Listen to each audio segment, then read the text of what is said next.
Once upon a time, in the heart of industrial Katowicach, there stood an institution of higher learning, Uniwersytet Śląski w Katowicach, a place that promised enlightenment and intellectual growth.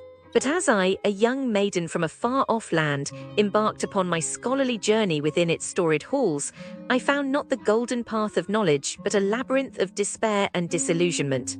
From the moment I set foot upon its campus, the grey and drab visage of the university loomed over me like an ominous cloud ready to burst, with the torrents of uncaring indifference. The facade, worn by time and neglect, whispered tales of a bygone era that seemed to linger like a stubborn ghost, unwilling to depart for the hereafter. I recall the first time I encountered the administrative staff, a guild of gatekeepers who seemed to have taken an oath of apathy. Their eyes, devoid of the spark of empathy, glanced over me as if I were but a mere spectre, an inconvenience to their mindless toil. When I sought assistance, their responses were as cold as the Siberian winter, their words clipped and curt, leaving me feeling smaller than the smallest of my childhood trinkets. The pedagogues of this institution, these so-called custodians of wisdom, were but shadows of the scholars they were meant to be. They paraded through the halls with an air of arrogance, their lectures disjointed and their passion for teaching as faded as the ink on an ancient manuscript left too long in the sun. They seemed to care not for the seeds of knowledge they were supposed to sow in the fertile grounds of young minds, but were instead content to reap the rewards of their tenured positions with little to no regard for their pupils.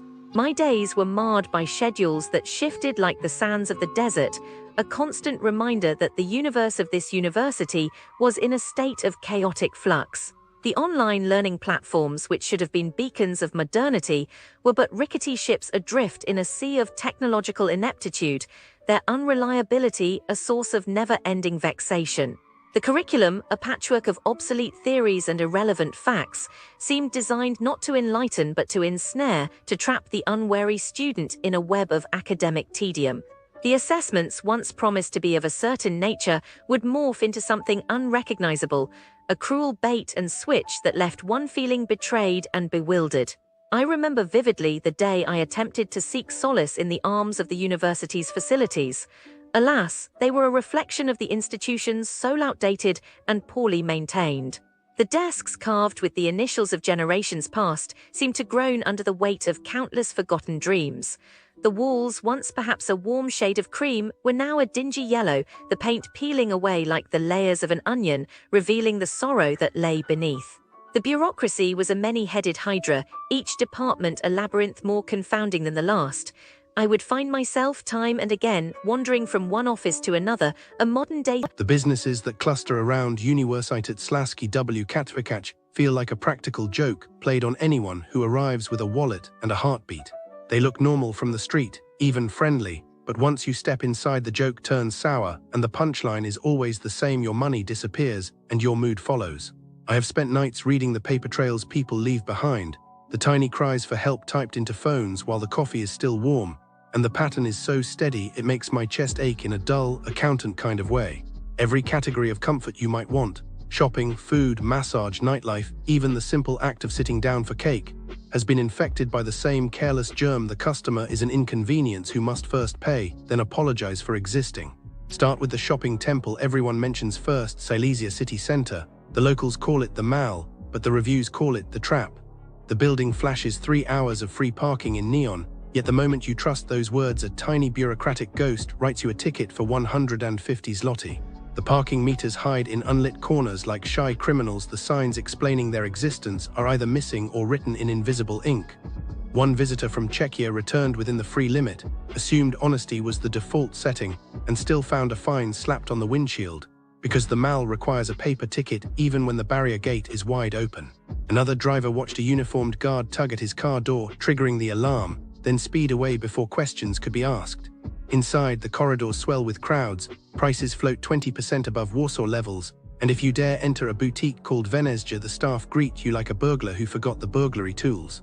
In short, the whole complex treats the act of spending money as a punishable offense.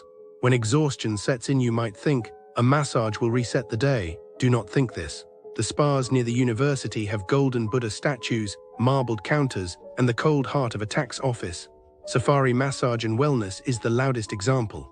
They charge luxury rates, 350 zloty for 50 minutes, then deliver what feels like a polite pat-down performed by a bored librarian.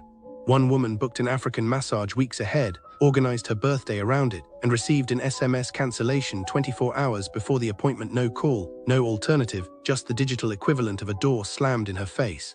Inside the rooms, the massage beds crumble like stale bread, the vinyl peels off in flakes that stick to your skin, and the promised gift on a golden tray turns out to be a single supermarket toffee worth 17 zloty per kilo. The clock is also creative. A 50-minute treatment lasts 38 minutes, but the staff insist you check your own watch wrong. If you complain, they answer like offended civil servants. The cameras confirm our version, they say, although no one ever sees the footage. You leave oiled, poorer, and strangely guilty, as though relaxation itself were a crime you failed to commit.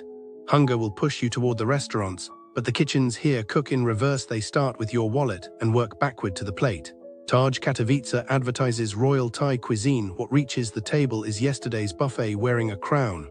The crab chips arrive gummy, the yellow curry hides chicken that could chip a tooth, and the staff vanish after delivery like witnesses to an accident. One guest waited 60 minutes for a salad that turned out to be shredded supermarket vegetables dressed with resignation.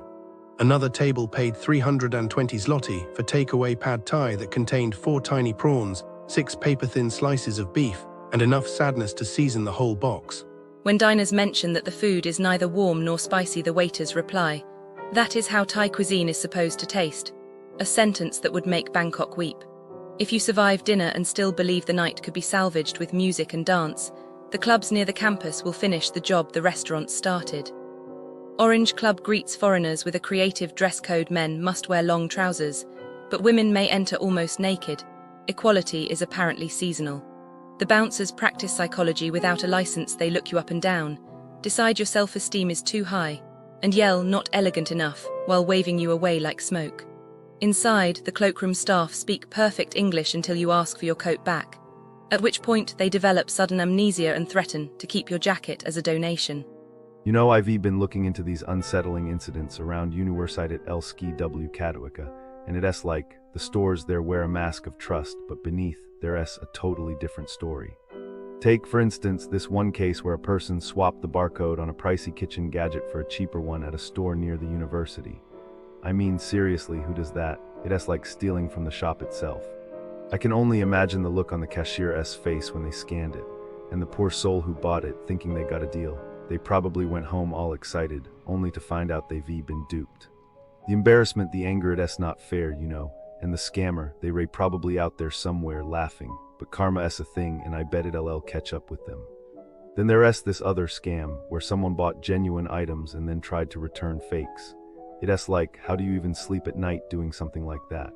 The person who fell for this must have been so confused, like, what do you mean this isn't the same blender I bought? They probably went back and forth with the store, feeling more and more helpless. And the scammer. I wouldn't be surprised if they got caught eventually. You can fake your way through life forever, right? And don't even get me started on the price tag switching thing. It's just plain wrong. Some lady thought she was clever, sticking a low price on an expensive item.